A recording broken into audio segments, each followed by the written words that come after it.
On August 14th, President Donald Trump said he will soon declare the Strait of Hormuz a U.S. territory and claimed no ships get through unless the United States wants them to. The waterway operates under international law with free navigation before the war and normally carries about 20% of world energy. Iran responded the strait cannot be seized by tweet, while Saudi Arabia and other regional actors are assessing implications. What legal mechanism could support a territorial declaration has not been detailed.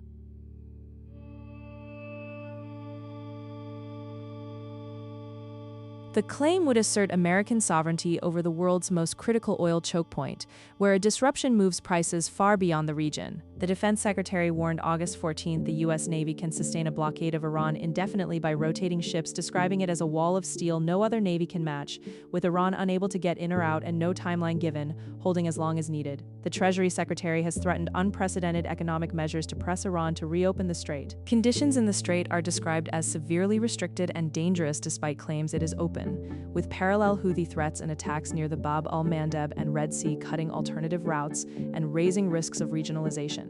The United Nations warns Yemen risks a return to full-scale civil war. Traffic has collapsed. Pre-war levels were 130 to 140 vessels per day. 2 Adenoc vessels were attacked Thursday evening while transiting, with no injuries reported.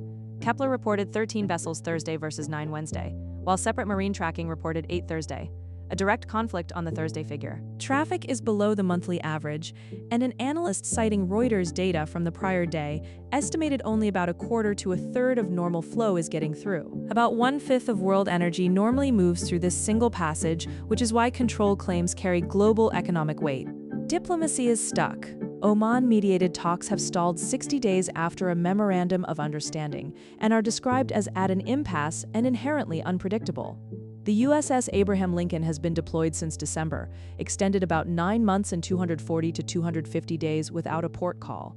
Families and Democrats allege food shortages, plumbing failures, and deteriorating mental health, while the President and Defense Secretary dispute those reports, with the President saying families are not concerned and the ship is being replaced. The USS George Washington is now en route from near Malaysia to relieve it. Oil is up more than 40% year-to-date, trading below $90 and rising Friday.